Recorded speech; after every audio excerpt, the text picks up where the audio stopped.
You're listening to Love, Guns, and Freedom with Luca Zanna on Guerrilla Media Network. Here we go, hour number 2. You're listening to Love, Guns, and Freedom on K-Talks 1340 AM and on Guerrilla Media Network. As you know, my dear friends, listeners, one of the missions why I decided to stay on the air, because at the beginning I really didn't want to do it, okay? I wasn't exactly, it's not even my passion. I have so many things to do. I look at this like an opportunity to reach out my fellow Americans. And the job we have yet to do, we need to retake this republic back. We understand our rights and our freedom is under attack. And I believe one thing that is unique to this country, and I've been around the world before I came here, so I can tell you really for sure, it is the Second Amendment. No other country has a right, God-given right like this one. Then if you want to exercise it or not, that's your situation. That's not my problem. But if you're a law-abiding person who understands the principles of this republic and our rights and the Second Amendment, I believe this is a great opportunity in this country to still train, exercise, of course, try to follow your state rules. And if you want, move to Arizona where we have for sure the best laws, okay, when it comes down to the Second Amendment. Now, as I said before, I bring you to the second hour experts, people that they do for a living, they train other people, okay? I'm not an expert, I'm just a professional learner. I'm a professional student. Yeah, of course, probably I know more than the average, but still. Instead, I bring you here people that's all they do for a living. They train, I train, and you have options with me, because what I'm doing here, I'm not even bringing you sponsors. This is not something like I brought you in the past almost every schools, okay? I got your front side, I got your gun side, I got your local schools. My only goal is to bring you people that you can select, you can decide, you can make your own researches. And, like when you go shopping around for a car, hey, this is the price, this is the value. Maybe this is the right thing for me. Today I have the honor to have with me one of the, let's see if I got the right word in English, pilaster, foundation, one of the fundamental characters, one of the founding characters, I would like to say founding, yes, that's the right word, founding characters in the modern gun self-defense, art and science. That's what it is. Chuck Taylor, Mr. Chuck Taylor. Chuck, are you there? I am indeed. I was pretty clear about what I'm trying to do today here. Absolutely. Very good. So many of you guys, probably you are already into this experience of learning the art of self-defense with weapons, small weapons. Maybe I'm sure you already know about Mr. Chuck Taylor. But I need to have here the opportunity, I would like to give you the opportunity to you, listeners, to know more about Chuck Taylor. Chuck, you are the best person to tell us about you. Tell us a little bit, first of all, who is Chuck Taylor? Well, I was born in Texas. I was the son of an Army cavalry officer who served in World War II in Korea and Vietnam. I had the usual education, the 12 grades, and then 2 years of college, which I didn't get to finish until after I left the military in 1970. Wow. Whereupon I finished, and I worked as not only a trainer, but as an operator in the field, as a contractor for a number of United States government agencies, as well as private personnel. And in that capacity, I had pretty well been around the world many, many times, as you have myself. Mm-hmm. You for different reasons. I was around for pleasure. You were around for duty, okay? I mean, I was more or less, yes. Although I saw the same things, I'm sure you did. Yes, and just to be sure people understand, people understand this is not a kid. This is a man that has how many years of experience as a human being into the small weapons training do you have on your back? Oh my goodness. Over 40 years now. Yeah, so this is very important because, I look at this like a treasure. Every one of us, we have a limited time in this life and we start to gain experience. Some of us try at least. And then, that's our time. We have 40 years of experience in the gun industry that I don't even want to call it industry. It's a science and it's an art. Now, you were in some branches of the military I know that I read a little bit about your bio. Which branch did you serve? Which branch? I was in the U.S. Army. U.S. Army. And then that was around which year? Just to give an idea, people, what type of time frame we're talking about. Well, I went in '66, and I got out in '71. Okay. I went in as a private and came out as a captain. Wow, that was kind of a career. I served 2 combat tours as an infantry officer in Vietnam. Okay. And the latter part of the second tour, I was a commander of a special operations unit. Okay, so you have a real field experience. This is not just some training, at school, so that nothing wrong with that, but that's something you go training in an academical way, something that you do training with real blood and sweat, okay? So you've seen really the stuff going around. Now, from there, I know that you've been one of pretty much the first pioneers in training and creating a system for what we call today the modern self-defense gun, small weapons. It's not just handgun. You do pretty much every weapons. You have a great curriculum also when it comes down to the training. Can you tell us a little bit about your past, if you want to? I mean, whatever you've been doing after you retired from the Army. Well, again, I functioned as an operator in the field for a number of agencies and individuals, which took me around the world. I have trained armies. I have trained quite a few special operations and regular military and police units around the world. A number of countries that have, in fact, adopted my handgun, rifle, and submachine gun techniques, which I'm very proud of that. No other major trainer can make that claim.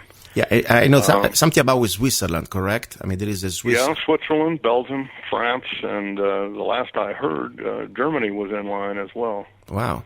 So exactly what do they adopt?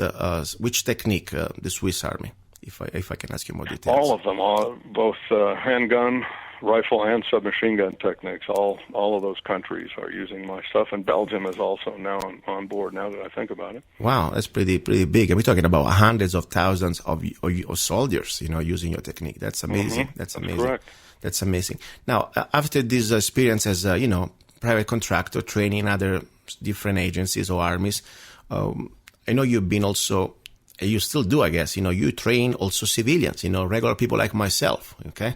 And how long you been doing that? Well, full time, I've been doing it since the early '80s. About the fall of 1980 is when I just made that decision and went full time into that particular aspect of my profession. And it was punctuated by various operator tours, as I had mentioned earlier. But yes, I do train civilians, and they make up really a very, very large percentage of my business clientele. Yeah, and let's give out your website right now, because I want people to start to look into that on their own, okay? Please give your website out. Well, it's, of course, www.chucktaylorasaa.com. And that, of course, stands for American Small Arms Academy. Okay. And if they access that, they can get the full treatment. The full treatment, perfect. All the information on the school and how we operate, what the founding principles were, and my background, our class schedule, and I will post and so on and so forth, the usual things. Chuck, as normally I do on today's show, we're talking about Sunday, the 29th, 2015. We have a special page for each show. And I will also post your photo and, of course, the link to your website. So every listeners who is curious to know more about you and your school, please go there. And as I said, guys, this is an act of love, okay? This is, for me, my only goal is I would like to have every law-abiding citizens in this country armed and trained. That's the bottom line. That's my only goal, okay? So please check it out, because I think there is incredible opportunity to learn. Okay, especially if you live in Arizona. Are you located in Arizona, Chuck? Where are you exactly? Yes, I'm in Arizona. I settled here many years ago, probably for the same reason you did. Exactly. It's got wonderful laws on firearms. It has a lot of public land, and I'm a outdoorsman and particularly a hunter as well as a general gun guy. And I love the freedom. Great. And it's just a wonderful atmosphere. I've lived in the West most of my adult life, excluding my time in the service, and have had in addition to all those travels, I've kind of made the decision that this is the part of the country where I would like to live. Me too. And operate, Me too. and I've been here ever since. I've been here since 1979. Wow.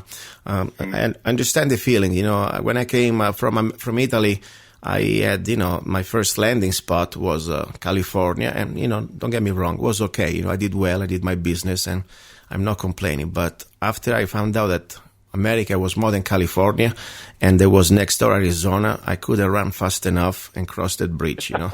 So that's, I understand that completely. I understand, but that's great. I have an affiliate in California, and I still teach classes there every year, you know, 4, 5, 6 times a year. Perfect. But it's a very different atmosphere than different Arizona country. is, that's for sure, and most of the Western states in general. Yes.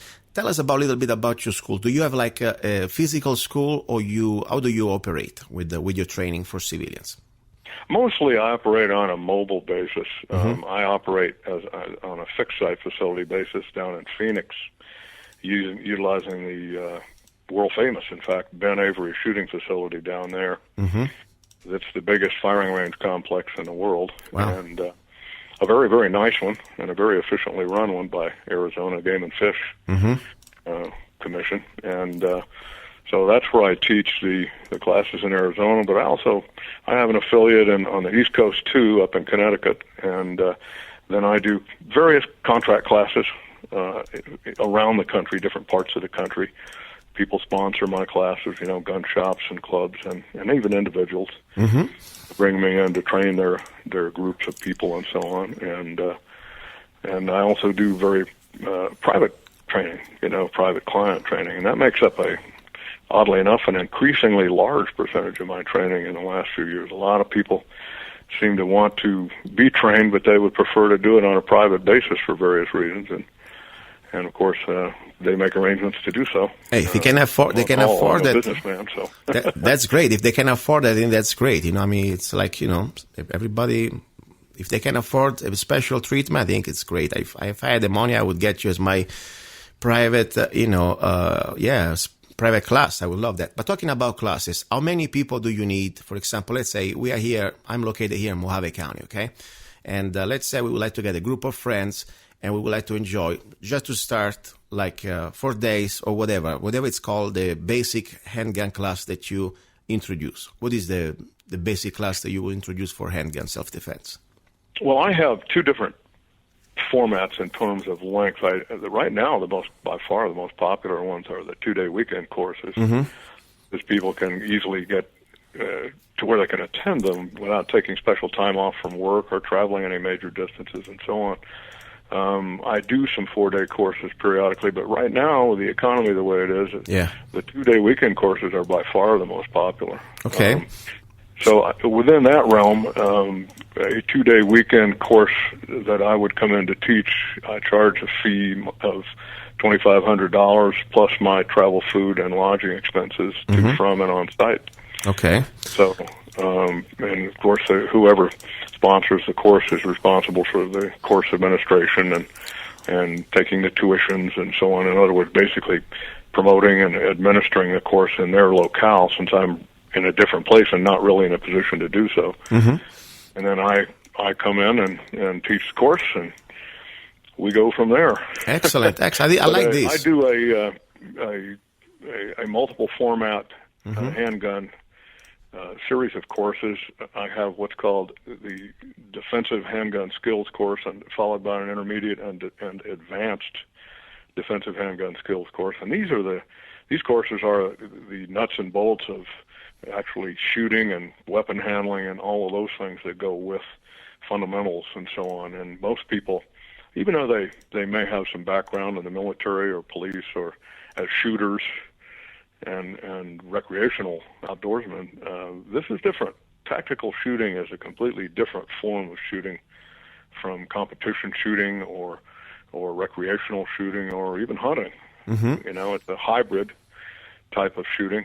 And it, as you pointed out earlier, it's an art and a science, and in this case, it's its own art and science, yes, separate from any other discipline of shooting.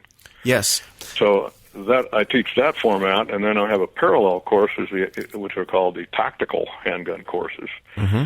I have a tactical, then advanced tactical, and then advanced tactical levels 2, 3, and then a special tactical, which is sort of the top end.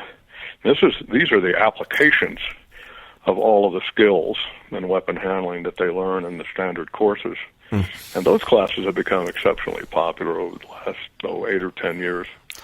And it features more difficult types of shooting scenarios, making judgments, things like home invasion responses, what happens if somebody comes through your bedroom door, operating around automobiles, and in urban environments, hostage situations. So they're more esoteric. Yes, and they're more challenging in the sense of having to diagnose a problem and make some rapid decisions and take action to solve the problem or problems that may be presented in that scenario. I also do tactical, basic and advanced tactical rifle and carbine. I do a tactical shotgun course, and I also do a tactical precision rifle course. Now, question, Chuck. Just a question. If somebody, for sure, let's say we want to organize a class, okay, here in Mojave County. I want to go straight to the facts. Let's see. Let's say I can get like 10 people. We can pay your fee, and we can find a range, and we can do a class. As the first time, correct me if I'm wrong, since you do not know the level of the different shooters, I think we will probably start from the basic handgun class, correct? Absolutely. Yes. Like I said, the idea that somebody has a certain amount of background in shooting as a general subject is not a bad thing, of course, but it is generally, I have found over all these years I've been a trainer, that it's best to start with the fundamentals. Yes. These people find, number one, they're shocked because the first morning of that particular class, the basic defensive handgun skills course, is spent in the classroom. There are so many things that are involved that people do not realize, even if they have a CCW, and that affect them very much. And they need to know those things. That classroom session deals with deadly force in the law. It deals with weapon and equipment selection. It deals with tactical, criminal, and civil liability issues. Of course, civil liability is a huge problem in our society today. And what to do when and if you have a situation that you're forced to use your weapon, what to do and not to do when the police arrive for your own security. You would be surprised at some of the things people believe. I certainly was when I started doing that. But most folks that take that course say that just the morning lecture and discussion on the various subjects, many of which I've outlined just now, that alone is worth the price of admission. Wow, that's great. So then we spend the rest of the time on the range actually doing the weapon handling and shooting methodologies, the protocols. And then they have a good basis. That course is intended to give people a complete and broad perspective on the subject of tactical shooting and its various implications. And it is as such, it allows them to have the knowledge and the expertise to make decisions that are good for them. What kind of weapon they should use, what kind of holster they should use, what kind of cartridge is best for them, what kind of type of load within that category of cartridge would be best suited for their needs. They need information to make good, intelligent choices for their own particular situations. I've always thought that some of the you're going to laugh at this, but some of the worst sources for information on this subject are either gun magazines or gun shops. Yeah, that's true. Because they're so generalized. Yeah. And people are really looking for information on a more specific, more individualized rather than generalized basis. So they get a lot of poorly formulated information. And as a result, they'll go out and they'll buy a gun. As an example, I was and you're going to laugh at this too. I at first thought it was funny, and then when I realized it was actually happening and it wasn't a joke, I was appalled. I was in a gun shop not long ago where they were trying to sell a 78-year-old woman a .44 Magnum revolver for home defense. Oh gosh! And I thought it was a gag. Yeah. You know, it's so absurd. And so I didn't intervene. It's not my store. You know, I have a thing about minding my own business. Yeah. And so as the conversation next to me at the counter went on, it became apparent that it was not a gag, that it was very real. At which time I just couldn't resist. I had to intervene, and I stopped it, and I went and got the owner, you know, who was unaware, or at least so he said, of what was going on, and apologized to the gal, and they immediately introduced her to several better choices that were much more suitable to her needs. I can't even imagine the little old lady in tennis shoes with a dirty hairy gun. You know, it's ridiculous.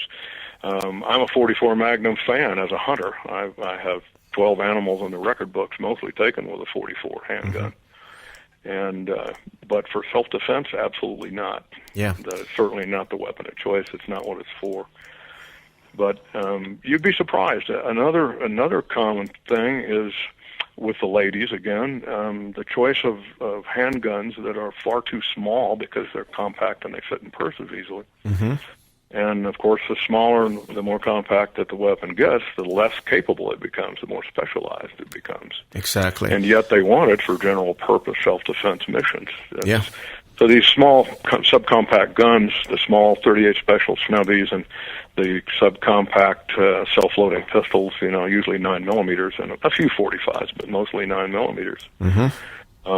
They're exceptionally difficult to use with any degree of balancing speed and accuracy to a tactical problem. So you're giving up really an awful lot just for the purpose of concealment, and even that is widely misunderstood, I have found.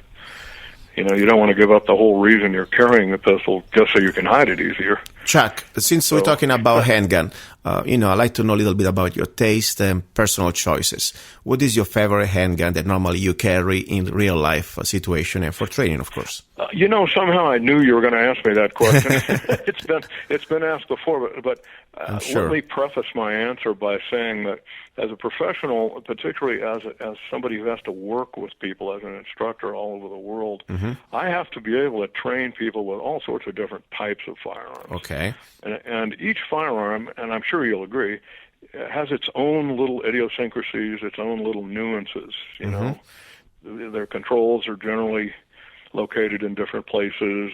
They operate in slightly different ways, and the only way that you can know those little nuances to be able to work intelligently with the people who carry that type of weapon, that use that type of weapon, is to do the same thing. Do it yourself. So as a professional, I don't feel that I have the luxury of carrying just one gun. Yeah. Yes, I have preferences, but believe it or not, as the years have gone by, I have more than one preference. I naturally love 1911s. Okay. I have somewhat of a reputation for that from my younger days. I think that the Glock pistol is a superb handgun. I have a Glock 17 that has 350,000 rounds through it, and I have still been unable to break it. And I'm very impressed with that. I don't think any other handgun can even come close to equaling that. I'm very impressed with the Springfield Armory XD series. They're a well-conceived, operator-friendly system and deserve every bit of popularity they have achieved in recent years. And then, of course, the newest of the bunch would be the Smith & Wesson M&P series. The ergonomics of that particular weapon are absolutely superior, in my opinion, to everything else currently available. That's true. I wanted to try it out. Honestly, you know, I started with Glock, and I stick with Glock. Differently from you, I don't train people. I just do it for my personal, use. And for me, you know, I like to have every gun, but at the end of the day, I use the gun just to reach my rifle. And I didn't want to start to open. That's good. I like that. I understand. I didn't want to put one of the major missions of the handgun. I didn't want to start to put a lot of money because then I'm kind of obsessive. When I have a gun, I need to have at least 50 magazines. Okay, so I didn't want to start to get this Smith & Wesson that I heard that they are very great for. They're great for the ergonomics, as you said, probably better than Glock. But I still tempted. I don't know if I should do it. But I love my Glock 17 and 22. That's pretty much my main platform that I. There's certainly nothing wrong with that. Yeah. In fact, our school guns are Glock 17s. Mm-hmm. Great. And what does that tell you? Yeah, no, exactly. As I say, I think the Glock 17 in particular is a terrific handgun, and it's certainly more than proven that on many occasions. It's very rugged. It's very simple. I understand though what you're saying. It's a wonderful pistol. I understand what you're saying. When you go to work with other countries, other type of guns, you must know pretty much everything. And, sometimes I got that temptation too. I got in my little armory, I don't focus much on guns, most focus on rifles, but I like to have at least one of everything. And then, for practical purposes, because my brain is pretty simple sometimes, I train and carry just that gun. But then the temptation to go to the range and start to play around with a different type of platform, it's always there. And for you, of course, become a duty because you must teach this type of different guns. Now, talking about rifles, we know normally the gun is just defending the person. I say the shotgun defends your castle, but to defend liberty and to really be effective, in small weapons, the rifle is the instrument. What is if you had to do, your ideal rifle, what is your rifle to go? One rifle. Well, I don't know if there is such a thing as an ideal rifle, but generally speaking, I think the AR-15 speaks for itself. It certainly has the civilian derivative from the M16 series and M4 series. It certainly has more than achieved legendary status. It's the longest running rifle act in American military history, so that tells you something. Yeah. It isn't a perfect system, but then again, I don't think any machine is perfect. I agree. And, for me, it's like... I have used M16s on many occasions, and AR-15s as well, and I have not found them to be particularly sensitive to the natural environment with just routine, minimal maintenance. Again, my first war was the Vietnam War, and believe it or not, it wasn't all jungle in Southeast Asia in the dry season, which is basically 8 months out of the year. It's a talcum powder, fine red dust. Wow!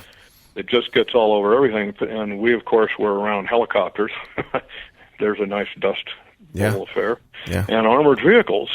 Which turn up tremendous amounts of dust when they move around. Yeah. And that dust was awful. And yet, many times, in fact, when our troopers rode armored vehicles, they'd be so covered with this stuff, once we got to where we were going, we had to actually stop and dust ourselves off and make sure that all the equipment was cleaned and everything else, and that included weapons. So I didn't see any particular weaknesses in terms of mechanical weakness and so on from the basic Stoner, AR-15, M16 system. As I say, I do think that with military ammunition, the full metal jacket military ammunition, the cartridge is somewhat weak in stopping power. But civilians and law enforcement officers are not bound by the international treaties known as the Hague Accords that have resulted in all of the countries who signed them using full metal jacket ammunition. As a civilian, certainly you have the choice of using whatever kind of ammunition you want. And that changes the situation a lot. Yes. In terms of efficiency, stopping power and general effectiveness. Okay. Let me ask you one thing, because, as first of all, listeners, you're listening to Love, Guns, and Freedom with Luca Zanna, and I have the honor to have with me here Mr. Chuck Taylor. It's just go to the website, lovegunsfreedom.com, and you will see his curriculum is amazing, okay, when it comes down to gun training. And this is not just from some schools. This guy has experience in real life in the last 40 years. I'm talking about real gunfight experience. So something we must understand is something to, we don't want to go there, but we want to learn from people that already went there and they came back alive, and that we can maybe learn how to stay alive. That's pretty much for me the most important thing, Now, we're talking about rifles. And as I said, yes, there is not the ideal rifle. And I believe that the rifle, it's like a little bit like a suit, Let's say you're going to, in ideal world, for a meeting, if it's a business meeting, you carry that type of shoes. If you go to a party, you have a different type of, we got music going. Is that you? Oh, it's me. No, it's I me. hear it also. It's not from this end. It's okay, no problem. So as I was saying, we have different type of this is probably NSA already calling. Anyway, we have different type of opportunities, and of course, we have only two hands, and we can carry only one rifle. My little small, experience. As much as I love the AR-15, I think it's great for almost everybody, especially on flash.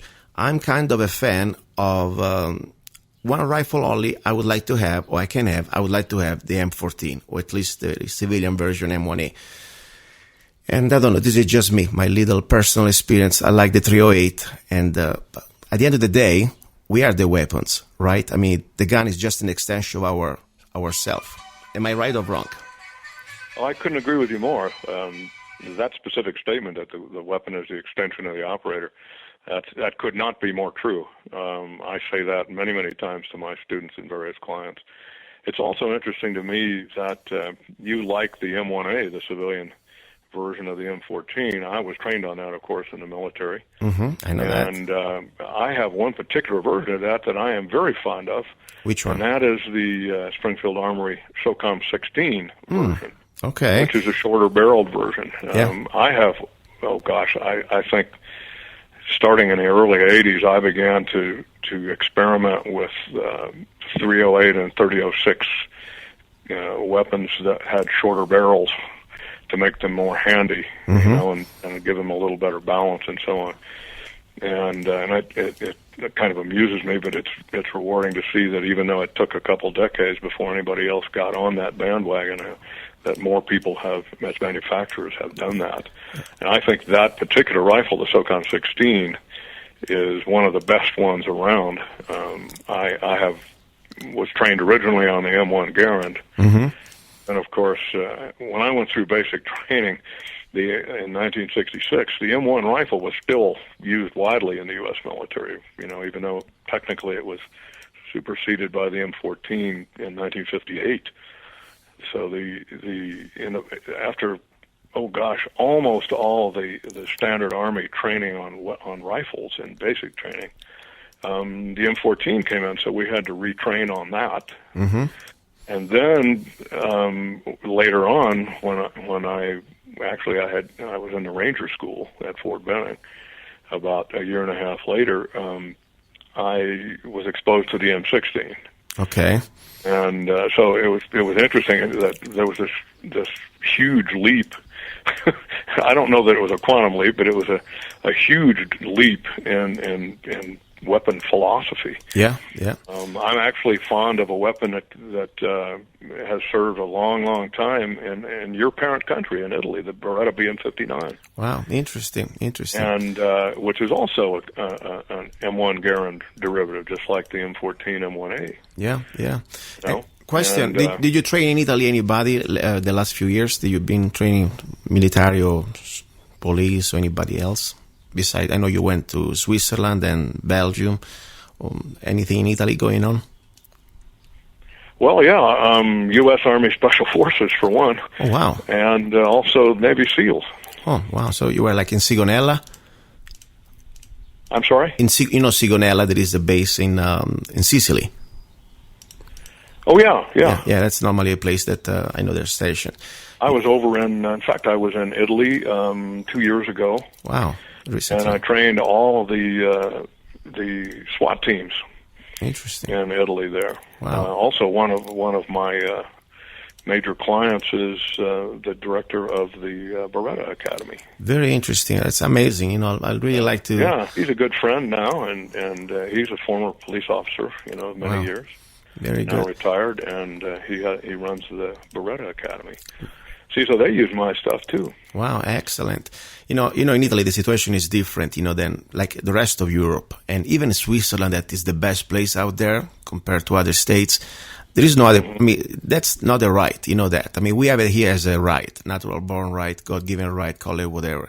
There, it's a privilege, okay? And besides some exceptions, you can go to apply for a permit for the target shooting, maybe if you're lucky.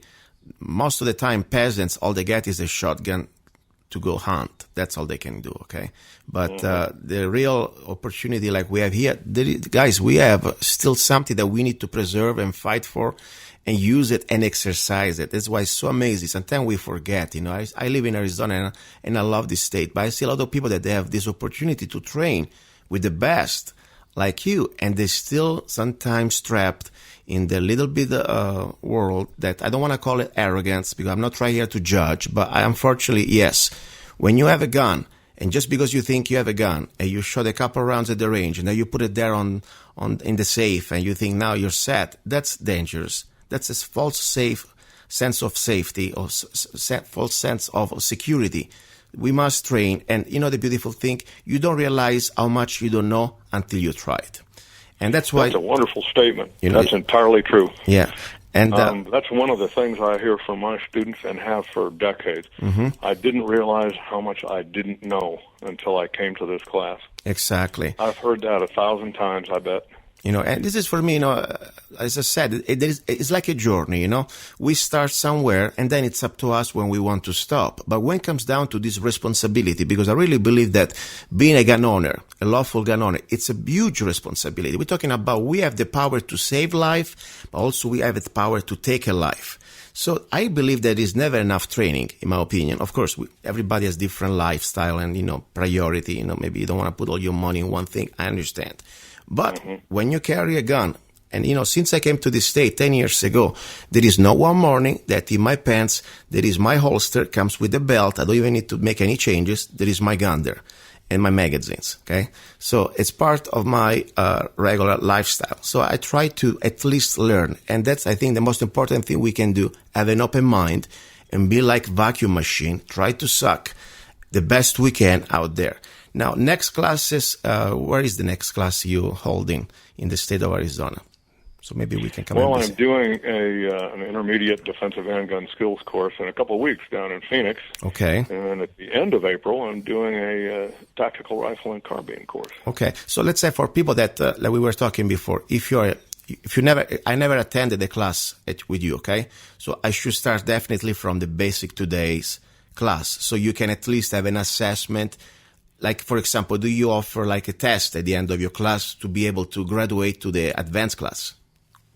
Well, I don't do that in a 2-day format because I don't feel that you can hone the requisite skills that you've been exposed to the level where you can legitimately be tested and do it in 2 days. Okay. You would need a longer course for that. Like the 4 days? I do give a certificate, however, you know, in those 2-day courses. Okay. Let's say, for example, people like me that I'm not, don't consider myself an expert, but I did attend several classes without mentioning names. I got my distinguished graduated several times in advanced classes in different schools. Now, at this point, let's say I would like probably the first 2 days that you already do. I'm sure that I'm always going to learn something new, but probably I already went through that curriculum a little bit. If I wanted to attend your advanced classes, what are the requisites to be able to do that? Well, when somebody approaches me with that idea, I, of course, interview them. I don't do everything the same as everybody else. In fact, I do a lot of things differently. Good, tell us. My background's different. For one thing, most people are students of somebody else that are now instructors. I'm not. Yes. The second thing is that the majority of instructors have their background as competition shooters. I have done IPSC-type competition as well as bullseye competition in the military. But in fact, I was a world-class IPSC competitor at one time. But I decided not to do that any longer because I discovered that it was completely different from actual combat shooting. The mindset is totally different, and it's completely devoid of tactics. Yes. Because it's competition. Now, don't get me wrong. I'm not anti-competition, but the competition mindset and most of the techniques that are used in competitive shooting really aren't the greatest for a life and death situation, actual tactical shooting. So that's where I think the things that I do make a little more sense than some of my colleagues. And again, it comes from, as you said earlier, experience. You know, I've seen the proverbial elephant a number of times, a lot of times, in fact, in my life. And while I didn't always emerge without being hurt, I did win. And I'm still here, and my adversaries are not. So I must know something aside from being very fortunate. You know, I always say sometimes God was looking over my shoulder, you know, but so be it. It's also interesting to me that good shots are always luckier than bad shots. Mm-hmm. So you've been shot several times. Let's spell it out, Chuck Taylor. You've been shot several times. You've been in real life combats. How many times did you really get hit that you were almost ready to die? I mean, is there any type of real serious injuries that you went through?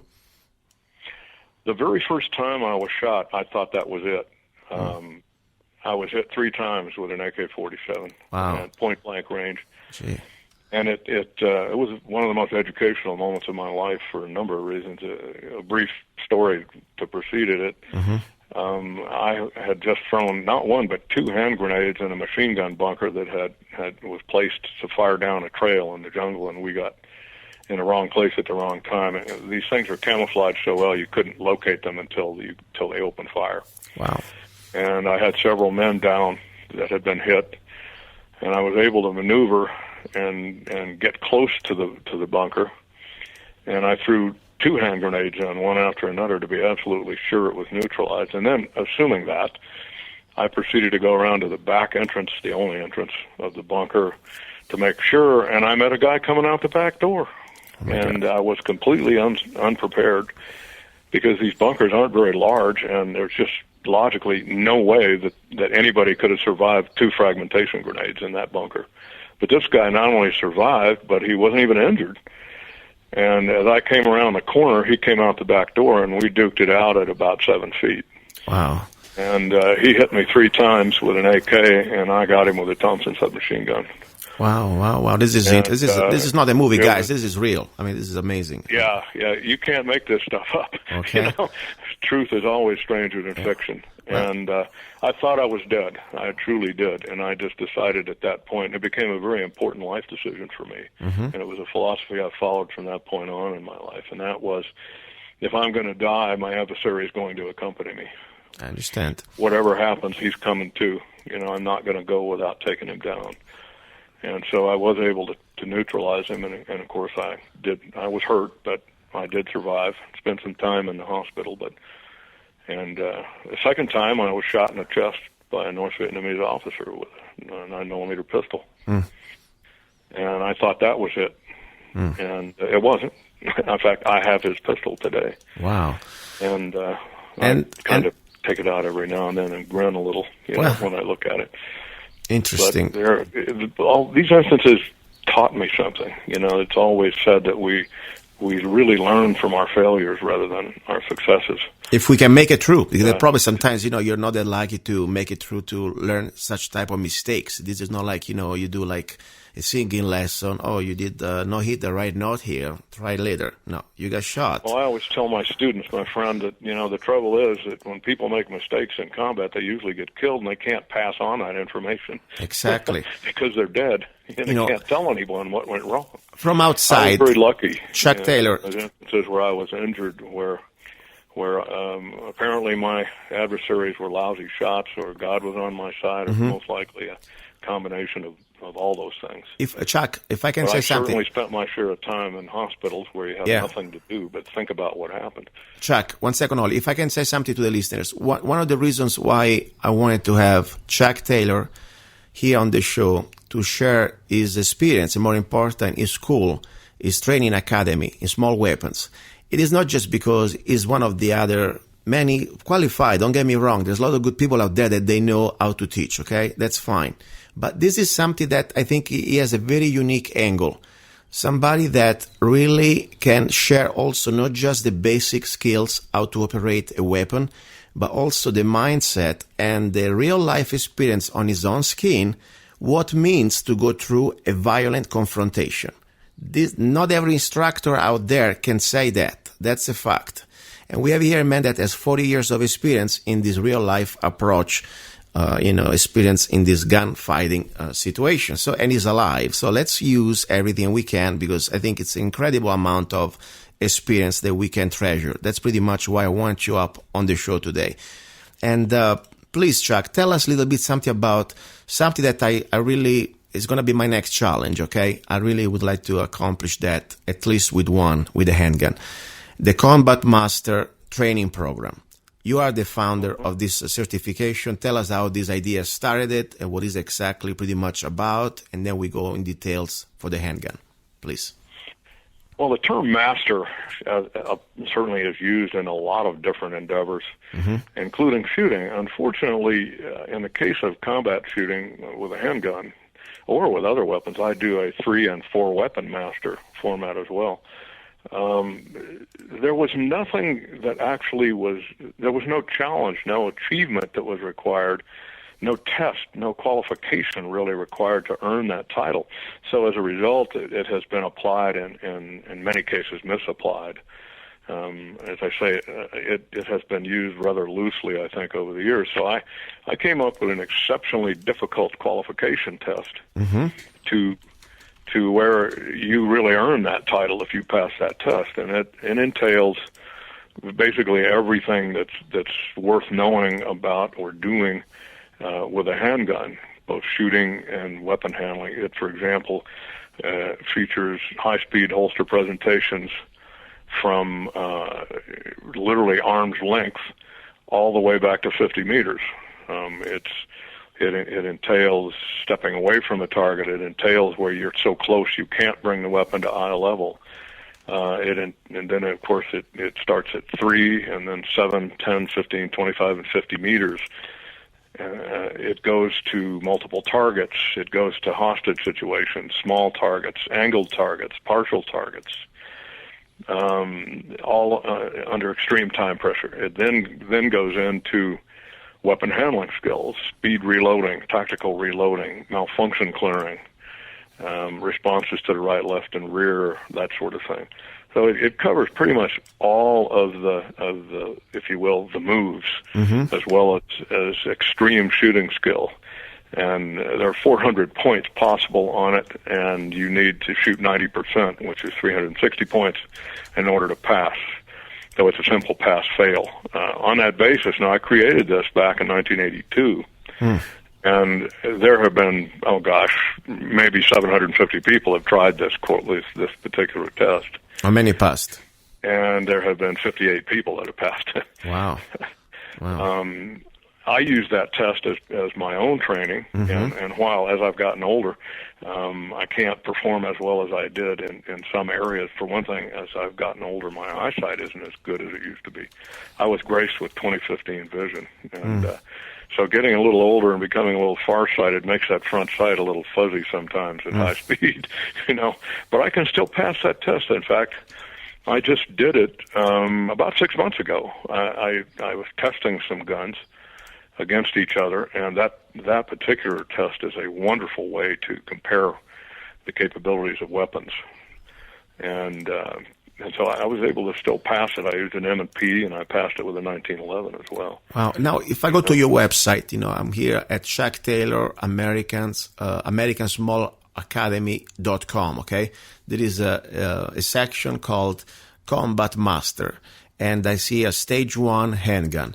That's pretty much the basic reading. Well, now that article is the 4-weapon test. Yeah, that's the 4-weapon combat master. And stage 1 is handgun. Yes, and if I wanted to focus, the test I just described is specifically dedicated to the handgun only. Yeah, if I wanted to, for example, simulate, to see how bad I am, and try to train more harder after I try to do this test. If I want to try to do at least, let's say, recreate this test, the stage 1 handgun that you describe, that would pretty much say everything about what I should do for the test? Well, no, not really. No. The test you and I discussed a few minutes ago is strictly handgun. Strictly handgun, yes. That is the Combat Master Handgun Qualification Test. Yes. Now, the handgun master that is referred to on my website is a 4-weapon. That is handgun, submachine gun, shotgun, and rifle. And so each stage 1, 2, 3, 4, is dedicated to a different weapon system. And what I did there is so the thing didn't take a week to do and become virtually impossible. Nobody has the ability to concentrate that hard for that long. Okay. As I just took some exceptionally difficult things with each of those weapons and made them appropriate, as stage 1, stage 2, stage 3, and stage 4.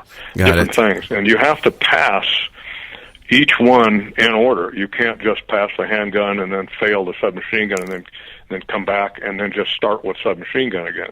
All 4 stages have to be passed one right after the other in one attempt. Wow, interesting. See, so if you fail anywhere along the way, in stage 1, 2, 3, or 4, that's it. You have to start all over again. Okay, let me start from the handgun, because I really would like to do that in the next, it's like a journey, I said, okay? And I like this because it's a challenge with myself, and that doesn't mean that I'm going to be able to do it, but I'll try my hardest, and more important, I'd like to see what is the pattern. The starting would be, first of all, I think, to attend your basic today's handgun class, correct? Well, yeah. Generally, what happens is people will take these courses in ascending order of challenge, of difficulty. Yeah. And they will also then, along the way, they will temper them with the tactical courses. In other words, being able to apply these skills, in tactical situations and simulations and so on is important too. The greatest shot in the world is still in trouble if he shoots the wrong person. Exactly. Or if he doesn't shoot when he should. Exactly. Okay. Or if he doesn't engage multiple targets correctly, then he's going to get hit. He's going to get shot, and so on and so forth. But generally, folks that get to the level where they want to try that master level challenge will have gone through this whole progression of classes, and with the intervening time in between, so they could both dry and live fire practice to continue to elevate their skills. And it does take practice. I'm a fond believer. I may have actually been the guy who coined the phrase way back that practice doesn't make perfect. It's perfect practice that makes perfect. Exactly. A lot of bad habits get generated with doing things incorrectly. Let me do this, Chuck. I would like to send now a message to the listeners, and also not just to the radio listeners, but also to the listeners out there on the internet. This is a great opportunity. In Mojave County, or let's say Northwest Arizona, I really would like to organize a class to bring here Chuck Taylor to at least start us into this journey of handgun, self-defensive handgun, just for the today's basic. Let's start with that. And then it would be a great opportunity for all of us to meet you and know you, and hopefully, to also graduate to other classes. So if anybody's interested, I would like to please go to the website, lovegunsfreedom.com. I understand the economy is kind of not exactly great, thanks to the last, 6 years of this nightmare that we're living through and more. But regardless, these are priority, guys. If you can spend money to go on vacation or to buy that worthless, coffee in the morning, all that adds up. Start to prioritize. This is about your life, your family, safety, and more important, be responsible gun owner. And send me an email. Go to the website lovegunsfreedom.com, and if you think that you would like to have an idea to attend this class, let's get together the names. Let's get together at least the number, and let's try then when we have enough numbers, maybe we can shoot for a date, talk to Chuck, and maybe we could be able to bring him up here. So this is pretty much an open message to anybody who's listening to this broadcasting. Now, Chuck Taylor, we're almost at the end. Before I let you go, I wanted to thank you, first of all, and I would like to ask you one question. What is for you the most important skill that you would like to find in a person who decides to learn the art and science of gunfighting? An open mind. Open mind. I agree. I completely agree. They need to have an open mind. There are so many things that are being taught out there that are not as good as they could be. Mm-hmm. And I have an associate who made the comment once, and I have since found it to be true.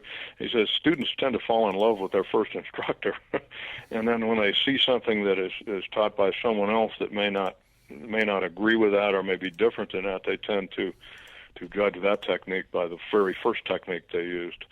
An open mind is important if your life is involved. I also like people to put their egos away. Exactly. This is the most important thing. Egos, this is another little quaint phrase that I use in my classes, that egos aren't bulletproof. Yeah. They're transparent, so they're not even good concealment, and they're far too heavy to carry around. It's true. It is true. It is true. Listen, Chuck, one more time, please. I would like to give you the chance to share your website. You say it better than me with your accent. Go ahead. Say your website where people can reach you out. My website is www.chucktaylorASAA.com.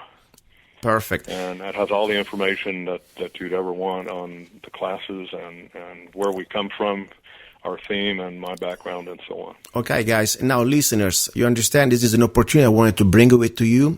This is not even a sponsor. As I said, I brought you before at the schools. My only job is to bring you facts and options. You can be free to choose what is best for you. But this show, it's not free. Somebody has to pay. And it's a free market show. This is not like NPR, who steal your tax dollar every month or every year. We are here because of people like you. And the biggest sponsors I would like to have, it's you, the listeners. If you want to support the show, please go to lovegunsfreedom.com, and there is a great way to do it. You know what I do for a living? I write songs, among the many other things, and you can download any of my songs for just 99 cents, the price of a very cheap coffee. I don't even know if there is any coffee out there for 99 cents anymore. You download any of my songs, and you support the show, and I can bring you more and more great people like Chuck Taylor. Chuck, thank you very much, and I hope to see you in person on the range one of these days. It would be my pleasure, sir. Thank you.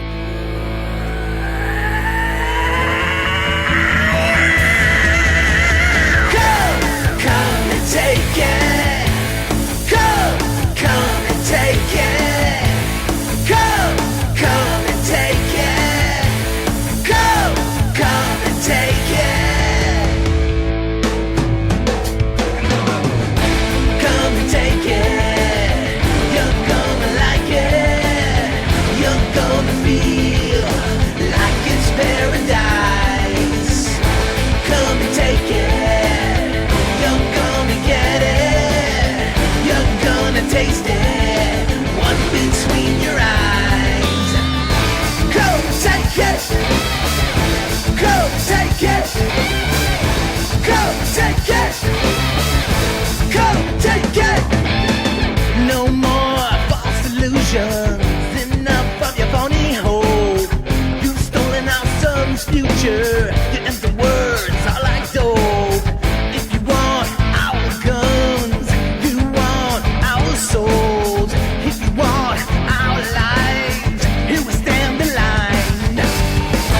Come and take it. You're gonna like it.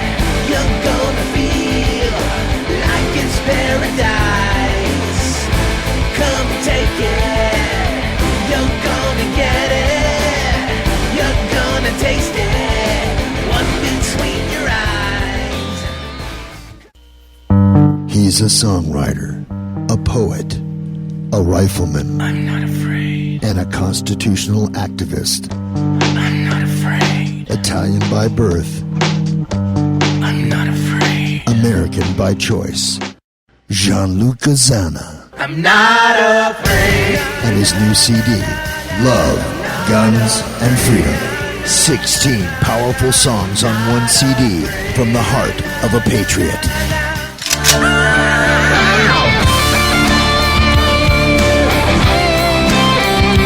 For download or to order the CD, go to www.lovegunsfreedom.com. That's www.lovegunsfreedom.com. Lyrics for your mind, music for your heart.